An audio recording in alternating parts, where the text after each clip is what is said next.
कलकत्ता से 400 किलोमीटर दूर नोआखली, आज के बांग्लादेश में पड़ने वाला ये छोटा सा जिला हिंदुओं के सबसे बड़े नरसंहार का स्मारक है। वो शरद पूर्णिमा का दिन था। बंगाली हिंदू इस दिन पारंपरिक रूप से माता लक्ष्मी की पूजा करते हैं।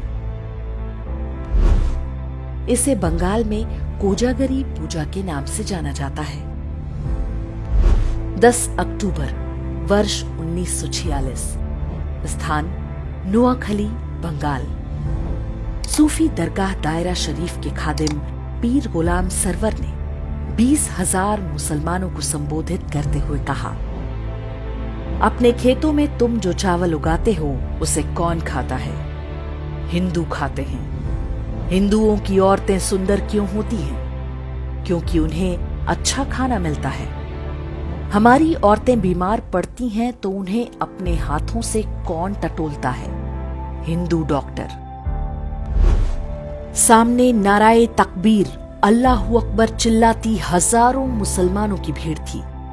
कसम खाई गई कि नोआखली में हर काफिर और कुफ्र के हर निशान को मिटा दिया जाएगा। बिल्कुल वैसे ही जैसे लगभग 2 महीने पहले कलकत्ता में डायरेक्ट एक्शन डे के नाम से हुआ था। कलकत्ता की ही तरह हाथों में चाकू और गंडासे लिए जिहादी भीड़ ने चुन चुन कर हिंदू पुरुषों को मारना और हिंदू महिलाओं से बलात्कार शुरू कर दिया। हिंदुओं की दुकानों और मकानों में आग लगाया जाने लगा। हिंदुओं से कह दिया गया था कि जिंदा रहना है तो उन्हें इस्लाम कबूलना होगा। जस्टिस जीडी खोसला ने भारत के विभाजन पर अपनी पुस्तक स्टर्न रेकनिंग में लिखा है, भीड़ ने नारायणपुर के जमींदार सुरेंद्र नाथ बोस के मकान पर हमला बोला। वे परिवार के साथ छत पर चले गए। दंगाइयों ने घर में आग लगा दी। घर जलने लगा तो सुरेंद्र बाबू ने छत से छलांग लगा दी। वे दंगाइयों के सामने ही गिरे। उन्मादी मुसलमानों ने उनके शरीर के टुकड़े टुकड़े कर डाले और उनका कटा हुआ सिर पास में ही खड़े पीर गुलाम सरवर को भेंट किया। ऐसा नहीं है कि नोआखली के हिंदुओं ने प्रतिरोध नहीं किया। हिंदू महासभा के नेता और वकील राजेंद्र लाल रॉय चौधरी ने लोगों को संगठित करके संघर्ष का प्रयास किया, लेकिन वे सफल नहीं हो पाए। उनके घर को भी जला दिया गया। मजहबी दंगाई राजेंद्र लाल रॉय चौधरी को अपने साथ ले गए। बाद में उनका कटा हुआ सिर सूफी गुलाम सरवर को पेश किया गया। उनकी 2 बेटियों को मौलवियों ने आपस में बांट लिया। कलकत्ता में डायरेक्ट एक्शन डे के विरोध में गोपाल पाठा ने हथियार उठाया था। उनका प्रतिरोध सफल रहा था क्योंकि कलकत्ता में हिंदुओं की जनसंख्या अधिक थी, जबकि नोआखली में हिंदू मात्र 20% थे, जबकि मुसलमान 80% थे। तब जो नोआखली में हुआ वो आज हम कश्मीर से लेकर केरल और कैराना तक में आए दिन देखते हैं। 10 अक्टूबर 1946 को शुरू हुआ ये हिंदू नरसंहार चलता रहा और बाकी देश में किसी को कुछ भी पता नहीं चलने पाया। 15 अक्टूबर को नोआखली नरसंहार की सूचना दिल्ली पहुंची। 17 अक्टूबर को गांधी जी ने प्रतिक्रिया देते हुए कहा, हिंदू महिलाओं को मरने की कला सीखनी होगी। बलात्कारी के सामने झुकने से अच्छा है कि वे अपने हाथों से अपना गला घोंटकर या जीभ दांतों में दबाकर मर जाएं। गांधी के इस असंवेदनशील बयान से पूरे देश में हिंदुओं में कड़ी प्रतिक्रिया हुई। इसलिए अगले दिन उन्होंने प्रार्थना सभा में अपने विचारों को और भी स्पष्ट करते हुए कहा, कल मैंने कहा था कि हिंदू महिलाएं अपना गला घोंटकर या जीभ दांतों से काट कर मर जाएं, लेकिन मुझे बताया गया है कि ऐसा करने से आत्महत्या संभव नहीं है। ऐसे में मैं हिंदू महिलाओं को जहर खाने की सलाह दूंगा। मैंने सुना है कि योग क्रिया से भी आत्महत्या की जा सकती है। मैं पता करूंगा कि ऐसा कैसे किया जा सकता है। नोआखली में हिंदू मारे जा रहे थे। अहिंसा और शांति के पुजारी गांधी जी हिंदू महिलाओं को आत्महत्या करने के नए नए उपाय बता रहे थे। नोआखली और आसपास के क्षेत्रों में जिहादी निर्वस्त्र हिंदू महिलाओं के जुलूस निकाले जा रहे थे, लेकिन गांधी शांति और अहिंसा की अपनी विकृत धारणा का सार्वजनिक प्रदर्शन पूरी निर्लज्जता से करते रहे। 19 अक्टूबर को कलकत्ता के अमृत बाजार पत्रिका में एक समाचार छपा जिसमें नोआखली के विभूति भूषण दास के हवाले से शीर्षक दिया गया, वी ऑल हैव बिकम मुस्लिम। इसमें बताया गया कि नोआखली में अधिकांश हिंदू पुरुषों को काट डाला गया है, महिलाओं और बच्चों को जबरन मुसलमान बना दिया गया, उन्हें गोमांस खिलाया जा रहा है और 5 वक्त नमाज पढ़ने का आदेश दिया गया है। बंगाल के तत्कालीन गवर्नर ने भी अपनी रिपोर्ट में इसकी पुष्टि की। नोआखली में जिन पुरुषों की हत्या की गई, उनकी विधवाओं का निकाह उनके ही पति के हत्यारे के साथ पढ़वाया गया। बूढ़े मौलवियों की गिद्ध दृष्टि छोटी बच्चियों पर थी, जिन्हें वे अपनी हवस का शिकार बना सके। गांधी के कहने पर कांग्रेस के तत्कालीन अध्यक्ष आचार्य कृपलानी और उनकी पत्नी सुचेता कृपलानी नोआखली के दौरे पर गईं।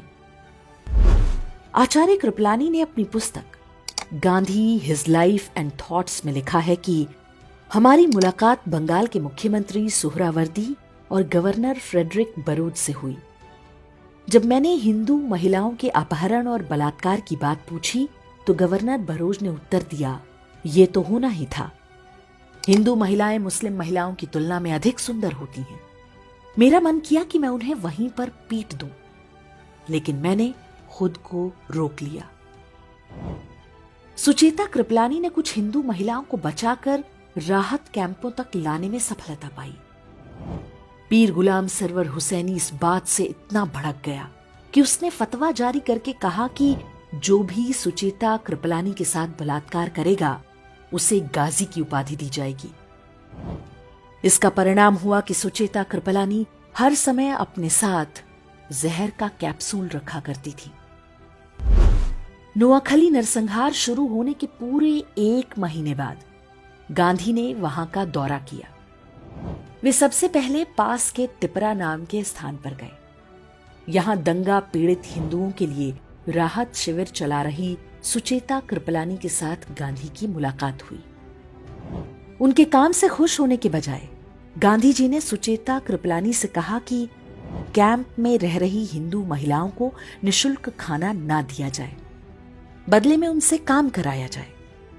गांधी जी ने सुचेता कृपलानी को यह निर्देश भी दिया कि वे इन हिंदू महिलाओं से कहें कि वे वापस अपने गांव में जाकर मुसलमानों के साथ मिलजुल कर रहें, चाहे उनकी जान ही क्यों ना चली जाए। नाथूराम गोडसे और उनके मित्र नारायण आप्टे भी तब नोआखली गए थे। वहां पर वे राहत कैंपों में रह रहे हिंदुओं की सेवा करते थे। गोडसे और आप्टे ने वहां जो कुछ देखा और गांधी की बातें सुनी, ये कहना गलत नहीं होगा कि वही आगे चलकर गांधी की हत्या का कारण बना होगा। काशी हिंदू विश्वविद्यालय के संस्थापक महामना मदन मोहन मालवीय ने नोआखली में हिंदुओं के नरसंहार और महिलाओं से बलात्कार के वृतांत सुने तो उन्हें गहरा सदमा लगा। इसी कारण 12 नवंबर 1946 को उनका निधन हो गया। स्वतंत्रता के बाद बंगाल के पहले मुख्यमंत्री बने प्रफुल्ल चंद्र घोष ने अपनी पुस्तक Gandhi as I saw him में लिखा है, गांधी जी ने एक युवा से पूछा कि नोआखली में हिंदुओं और मुसलमानों की जनसंख्या का अनुपात क्या है। युवा ने उत्तर दिया, हिंदू 20% हैं और मुसलमान 80%। गांधी जी ने पूछा, जमीनें किस अनुपात में हैं? युवक ने बोला, 80% जमीनें हिंदुओं की हैं और 20% मुसलमानों की। तब गांधी ने कहा, संघर्ष का असली कारण यही है। अर्थात जिस व्यक्ति को राष्ट्रपिता बताकर देश पर थोप दिया गया, उसने जिहादियों के हाथों हिंदुओं के नरसंहार को आर्थिक असमानता से जोड़ दिया। जबकि नोआखली में रहने वाले हिंदुओं में बड़ी संख्या अनुसूचित जातियों की भी थी। ये लोग बहुत निर्धन थे। जिहादियों ने उनके भी पुरुषों की हत्या की और महिलाओं के साथ बलात्कार किया। लेकिन गांधी का ध्यान केवल जिहादी हिंसा का बचाव करने पर था। इसमें वो बहुत हद तक सफल भी रहे। स्कूली इतिहास की पुस्तकों में भी नोआखली नरसंहार को अमीर और गरीब के संघर्ष की तरह दिखाया जाता है। आज भी देश में अधिकांश लोग नहीं जानते कि नोआखली में क्या हुआ था और कैसे। वही हत्यारी मानसिकता आज भी देश भर में फल फूल रही है। 15 अगस्त 1947 को देश स्वतंत्र हो गया। बंटवारे में नोआखली पूर्वी पाकिस्तान के हिस्से में चला गया। वहां पर हिंदुओं का नरसंहार जारी रहा। अब तो कोई रोकने टोकने वाला नहीं था। आधिकारिक आंकड़ों के अनुसार इस नरसंहार में 5000 हिंदुओं की हत्या हुई। हालांकि दावा किया जाता है कि वास्तविक संख्या 50,000 से कम नहीं होगी। वर्ष 1946 में नोआखली में लगभग 4 लाख हिंदू रहते थे। उनमें से 95% को बलपूर्वक इस्लाम कबूल करना पड़ा। शरद पूर्णिमा या कोजागरी के दिन माता लक्ष्मी के 8 रूपों की पूजा की जाती है। इन्हें अष्टलक्ष्मी कहते हैं। इनमें से एक रूप वीर लक्ष्मी का है। इस रूप में माता धन धान्य के साथ अपने हाथों में चक्र, गदा और धनुष बाण भी धारण करती हैं। ये संदेश है कि धन तभी तक सुरक्षित है जब हाथों में शस्त्र और शास्त्र दोनों हों। शस्त्र केवल पूजने के लिए नहीं, प्रयोग के लिए है। चारों ओर से असुरों से घिरा हिंदू समाज जब तक इस बात को नहीं समझेगा, नोआखली जैसे नरसंहारों के लिए अभिशप्त रहेगा।